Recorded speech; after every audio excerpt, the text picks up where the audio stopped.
Assalamualaikum warahmatullahi wabarakatuh. Saat ini saya bekerja di RSU, ya, Rumah Sakit Umum yang juga menangani pasien curiga COVID-19. Dalam perjalanannya saya melihat teman-teman tim medis saya sepertinya perlu diberikan support ruhiyah. Sekiranya Ustadz bisa memberikan sedikit doa dan semangat bagi kami agar kami tenang dan tidak takut berlebihan terhadap wabah ini. Pertanyaan yang bagus sekali. Saya coba berusaha memberikannya, semoga Allah subhanahu wa ta'ala yang memberikan taufiknya baik buat saya dalam mengucapkan dan juga teman-teman dalam memahami dan menerimanya. Yang pertama, yakinlah teman-teman sekalian, adalah takdir Allah subhanahu wa ta'ala. Qul la yusiban illa ma kataballahu lana. Tidak ada sesuatu yang akan menimpa kami kecuali yang sudah Allah takdirkan kepada kami.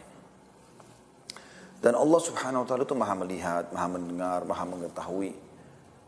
Andai saja kalau ada penyakit menular begini, kemudian semua orang Allah buat kena, maka tidak akan ada orang yang bisa mengurus satu sama yang lainnya. Tapi rahmat Allah luas. Allah menimpakan kepada siapa yang dia inginkan, dan Allah juga menyelamatkan dari siapa yang dia inginkan. Dan kalau saya sangat yakin, berdiri di garda-garda depan sebagai tim medis, mengobati orang dengan niat tulus, saya sangat yakin Allah SWT akan menjaga Anda. Tapi kan Ustadz, ada juga orang yang meninggal dunia. Ya, itu ajal.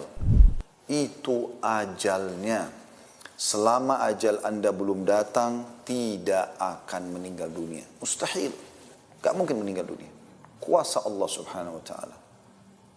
Karena Allah subhanahu wa ta'ala menjelaskan, فَإِذَا جَاءَ أَجَلُهُمْ لَا يَسْتَأْخِرُونَ سَاعَةً وَلَا يَسْتَقْدِمُونَ.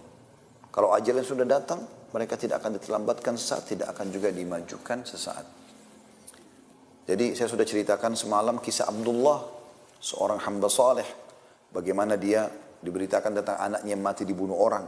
Tetap tenang, dia dengan santainya makan sehingga membawa informasi kaget, lalu mengatakan bagaimana Anda bisa tenang seperti ini. Sementara sangat jelas kalau anak Anda dibunuh orang. Maka dia mengatakan kalimat, dan ini akidah seorang mukmin. Ya. Dia mengatakan, ketahuilah anak saya mati bukan karena tusukan orang itu. Karena kalau dasarnya ajalnya belum datang, biar ditusuk oleh 10 orang, 1000 orang tidak akan mati. Tapi kalau ajalnya sudah datang, dia akan meninggal walaupun cuma 1 orang yang menusuknya. Kemudian makanan ini Allah SWT perintahkan saya untuk memakannya dan bukan membuangnya. Kalau saya ikuti saran Anda tadi dengan kaget melempar piring ini dan akhirnya saya urus anak saya, kemudian saya ketakutan, saya membalas dengan membabi buta, maka saya berdosa karena membuang makanan mubadzir. Saya juga membabi buta, membalas keburukan dengan keburukan, juga itu adalah sesuatu yang buruk, ya. Tidak boleh anak saya dibunuh, saya juga membunuh orang itu dengan cara saya sendiri. Maka secara hukum dia berdosa karena membunuh, kita pun berdosa karena membunuh. Ya, walaupun anak kita terhitung selamat karena misalnya dia terlalu terzalimi, dia selamat, mati syahid kan gitu. Maka saran saya teman-teman sekalian yang sedang aktif di rumah sakit, Anda tinggal itu instruksi. Kemudian Anda jalankan beberapa kiat yang sudah saya sampaikan. Yang pertama, bacalah doa keluar rumah. Bismillah, tawakkaltu ala Allah, la hawla wa la quwata illa billah. Kata Nabi SAW, siapa yang kalau mau keluar rumah, baca dengan nama Allah. Aku berserah diri kepadanya, tidak ada dan kekuatan kecuali miliknya. Ya, kecuali Allah subhanahu wa ta'ala akan menjawab mengatakan, kamu telah mendapat petunjuk. Ya, kamu telah tercukupi, ya. Kamu sudah terjaga. Jadi memang jelas sabda Nabi SAW. Maka setiap syaitan yang ketemu dengan dia mengatakan, bagaimana kita bisa menggoda orang ini sementara dia telah diberikan petunjuk, dia telah dicukupi, dan juga dia telah dilindungi. Dilindungi sini dari segala macam hal, bukan cuma COVID-19, apa saja yang membahayakan Anda, kalau Anda baca ini aman. Yang kedua, Anda baca a'udzu bikalimatillahi tammati min syarri ma khalaq. Ya. Dengan membaca doa ini, aku berlindung dengan nama Allah yang sempurna dari seluruh keburukan yang diciptakan. Juga dengan bismillahilladzi la yadurru ma'asmihi syai'un fil ardi wala fis sama' wa huwas samiul alim. Dengan nama Allah yang tidak ada yang bisa membahayakannya baik di langit maupun di bumi, dan dia maha mendengar lagi maha mengetahui. Maka kata Nabi SAW, siapa yang membaca ini 3 kali di pagi hari, 3 kali di sore hari, maka dia tidak akan ada yang membahayakannya. Anda baca doa, ya.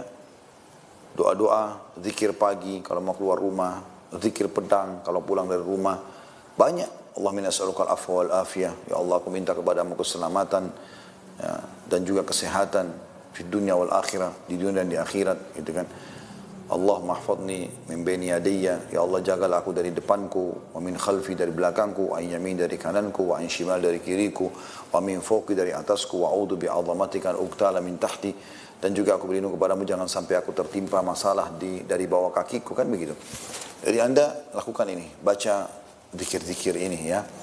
Berdoa kepada Allah Subhanahu wa taala. Yang kedua Anda berdoa setelah zikir, yang kedua Anda berdoa kepada Allah Subhanahu wa taala. Yang ketiga tentunya Anda coba ya bertawassul dengan amal saleh, minta supaya juga didoakan oleh orang tua, minta supaya didoakan oleh pasien itu, dan seterusnya lah ya. Itu insya Allah sudah cukup untuk bisa mewakili semua itu insya Allah. Yakinlah saudaraku, Allah Subhanahu wa taala itu maha baik ya, maha penyayang, dan tentu akan menjaga Anda sebagaimana juga Anda ingin menolong orang lain.